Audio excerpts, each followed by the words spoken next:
Lasat Kundala Nirbhata Kapulavadana Shriyaha.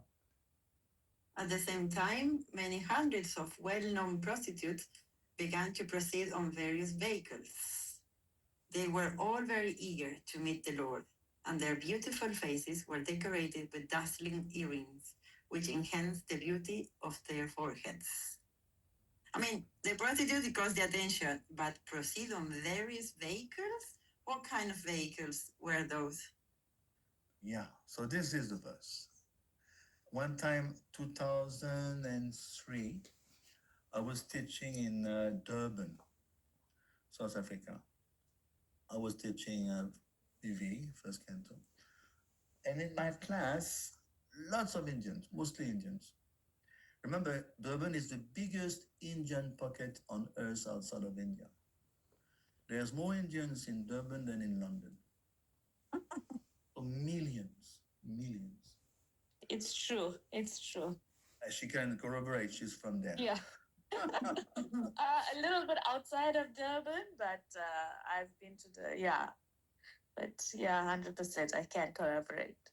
So, I remember very vividly, it's still today. When I came to that verse, they not freaked out because they're very polite and well-mannered, but they said, Prabhu, I cannot understand. It cannot be. It took me 1 hour at least. I had to stop the class and stay on that verse 19 for 1 hour. They could not fathom the fact that how can a prostitute be a pure devotee? So please reconcile this yourself. Prabhu, the other thing I wanted to ask you, and I hope that it's not offensive, but prostitutes are there for a reason. Okay? Oh. So who were these people at this auspicious time that went to these prostitutes? That is, who was they all impious people that, or how did it work that they are prostitutes in the time of Krishna? Yeah, so that's already enough shoot question, but we will reconcile all these things by Lord Krishna's grace. Prabhu. Yes, Moshe Prabhu. Can I add something? There is a story about one priest. Every day doing his worship, puja, and there is one prostitute. And when Devarshi Narad Muni visited both, so the priest asked him when he will go back to Godhead. Mm. Then he said it will take some lifetime. And for that prostitute, only one lifetime. Because her thoughts was always on Krishna the Lord. Whereas that priest, his thought was finding fault with the prostitute. Yes, he chastised the prostitute daily. Yeah.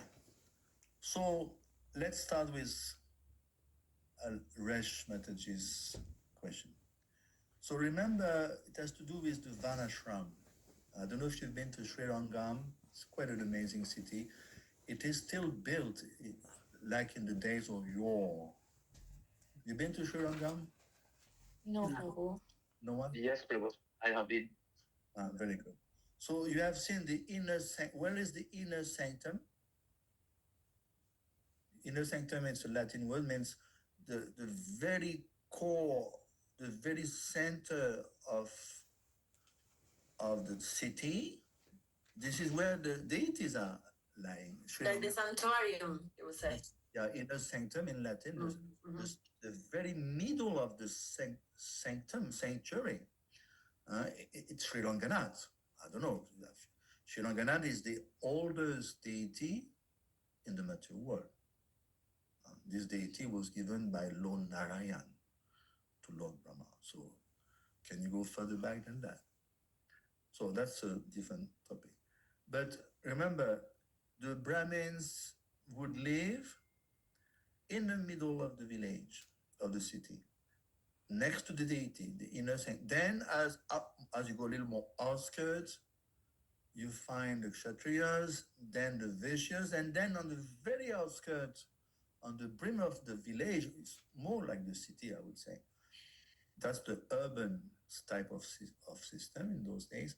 Who is living on the very outskirts, on the brim of the city? The Shudras. The Sutras. Yeah. So there's a saying, what is poison for one may be delicious for the other, or something like that. So the Shudra obviously would be alone because they're Shudra, even though they're married. At times they would visit prostitutes.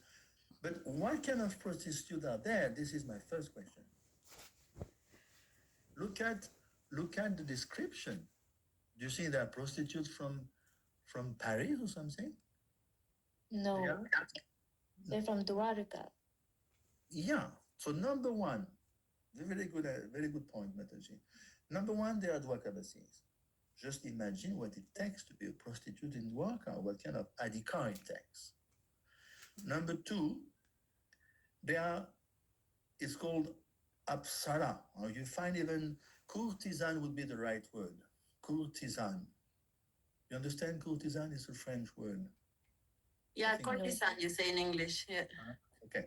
So you find this also in French history during the kings, 1500s years. Oh, courtesans. Courtesans, yeah. Okay, so okay. Very refined lady. But they make a living out of that because what is the point of Srila Prabhupada? Perhaps here in the purport or elsewhere, what does he say? About prostitute. This is the oldest trade in the world, in the creation. Prabhupada said, Prabhu, it's important to keep prostitute in certain cities so that there is no rape or murdering or things like this for some people. Very good. And also on top of that, some men are, they cannot basically manage with one wife, so they don't want to divorce or they don't want to, play havoc. So it's a license, especially Shudra again. It's a license. They have to pay, of course. It's not free. They have to pay and visit prostitutes. But now, where it would be quite abominable if the other varnas of the city then it would be definitely quite a major breach of etiquette and of behavior. If a Brahmin would sneak out at night and visit the prostitutes and he get caught, that's a major scandal. You follow? So you can, even in those days, there were divisions, even more so than now. The caste were very strictly separated, even in marriages. What is it called? Moshika, Anulom, Pratilom. You cannot marry with someone outside the caste, outside the Varna. Those things were extremely scrupulously followed. So, but for Shudra, it's okay. Now, again, what is the main lesson here? The main lesson is Aituki Apratiyata. Remember that verse 1 to 6? What's the meaning? Aituki Apratiyata. Aituki Apratiyata. Hetu means selfless service, uninterrupted. So it doesn't mean, for the sake of argumentation, it doesn't mean you're a prostitute, you're barred from devotional service. That is not the tatvad. Aituki. There is no cause. I remember very clearly, Paris, there's a major red light district, major. Even though when you look at first sight, it doesn't seem like, but they are refined prostitutes. And they have lots of money. So we used to go there because they have lots of cash to sell books, And I'm telling you, I did it, so I know. So we used to go there. It's a bit risky, but what to do, for Krishna. And they have a big fur coat, and they are stuck naked underneath, of course. And I will, humbly approach them, this is Srimad Bhagwatam, holy book. You get, it's very important for you, get purification. We all need that. And say, yes, but I have no money, my boy. I was young, like 30 years ago. And I say, look in your boots. The boots, they keep the cash in the boots. Oh. So look in your boots. Then she would smile at me and she'd pull out 200 francs. In those days, it was francs. And they would purchase the books. I'm telling you. They are, because they know what is the nature of life. They know the nature of man. You know, they understand in a crispy clear the fundamentals of life, these girls. They have seen the real nature of life. Talking about Kant, they can tell you about lust. They know all about lust. But still they would buy the books. So what to speak of those ladies here? They are not low-class prostitutes like in Paris. They are refined ladies. But they happen to have adopted this trade, this profession. But at the end of the day, they are pure devotees. Otherwise, they wouldn't be allowed if they were regular, even heavenly courtesan. They wouldn't be allowed to come to barge in Dwarka. So their ontological position is pure devotee of the Lord. And on top of that, they are also mingling with those devotees coming out of the city to greet Krishna. So Krishna, can you imagine? I mean, they're seeing Krishna face to face. Do you think if they were low-class prostitute, Krishna will allow that? Do you think they can even enter the lila? No. Exactly. So the end, this is the final lesson. There is no bar when it comes to pure devotion. Nothing, no one. I told you the story of Rashkan. He was a Muslim gay. He was born the year Mahaprabhu left, 1534. He became a Maha Bhagavat in the Pushti Marga, the line of Vallabhacharya. He started off as a Muslim gay. And he has written exquisite poems, Madhurya Prem poems on Lord Krishna. He was born a Muslim gay. So again, there's so many stories dealing with Hetukiya Pratyata. Prabhu? Yes. Sorry, Prabhu. And also the writer of the Chaitanya Amrita, if I'm correct, but I don't want to say anything, is Kaviraj Goswami, am I right? Yes. Did he also visited a prostitute before he started this, and he was doing?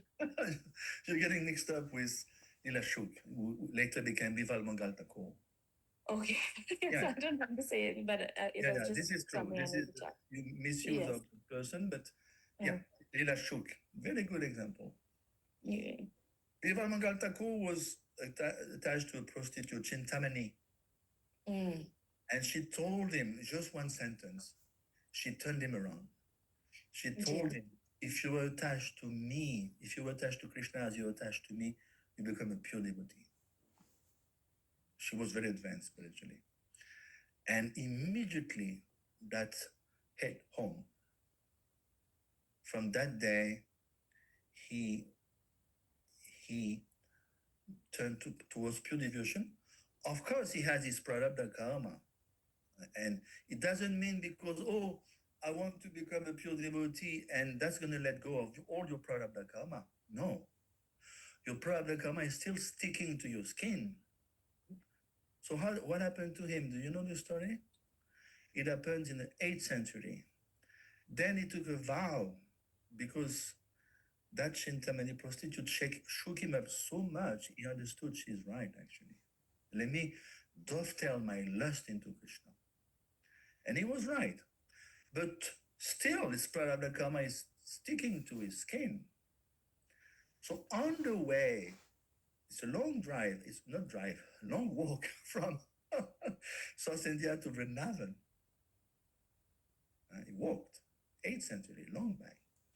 On the way, he didn't speak to her, but he saw a very beautiful lady. She had, her hair was disheveled, so beautiful hair. And of course, he was attracted to her because he's got this prarabdha. Prarabdha karma means manifested karma. He's been, a lusty guy for all his life. He's not going to go like this. So then he starts following her. she's very chaste and she can detect this man is following me. So she hurriedly went back to her house and she told her husband, this guy is following me. And Lila Shuk was very bold. He knocked on the door and he said, sir, he was very, very honest actually. He said, I've been following your wife. He's a Brahmin. And it's 8th century, so the people have high regards for Brahmins. I've been following your wife. She's extremely beautiful. Can I spend time with her? So the husband, he can see, his husband is from a lower caste. And he's quite subservient. He says, yes, my dear Brahmin, please hold on. Let me speak to my wife. And he breaks the news to his wife. And she said, whatever you decide, just imagine the culture. Just imagine the culture. We're not in, this is not the West here. This is 8th century India. So the husband goes back to the husband. Yes, my dear sir, you can spend time with her. So then the Brahmin goes in the room and he tells the lady, can I have your hairpin? So she gives the hairpin and he pierces his eyes physically. He becomes blind with the hairpin. And everyone is shocked. There's blood everywhere. And he tells the Brahmin, yes, I'm a lusty guy, and I've been reawakened to my real nature of a devotee. I want to definitely be focused. So I did that. At least I won't be bothered by the tanmatra, the objects of the senses. And then off he goes. He's being held by others. He's blind now. He goes to Vrindavan. And in due course of time, he became, from Lila Shuk, he became Vival Mangal Thakur, Matpara. Even he has written Shri Krishna Kanamrita. Even Mahaprabhu in the 15th century would relish his poems. And he became so high in devotion that Lord Krishna would come and sit nearby as a baby, as baby Gopal, to hear his poems. He was blind, so sometimes he would jump and try to grab Krishna. But Krishna will sneak out. And he would tell Krishna, you can sneak out, but you cannot sneak out from my heart. So again, he started very, very low, but he became such a stalwart devotee.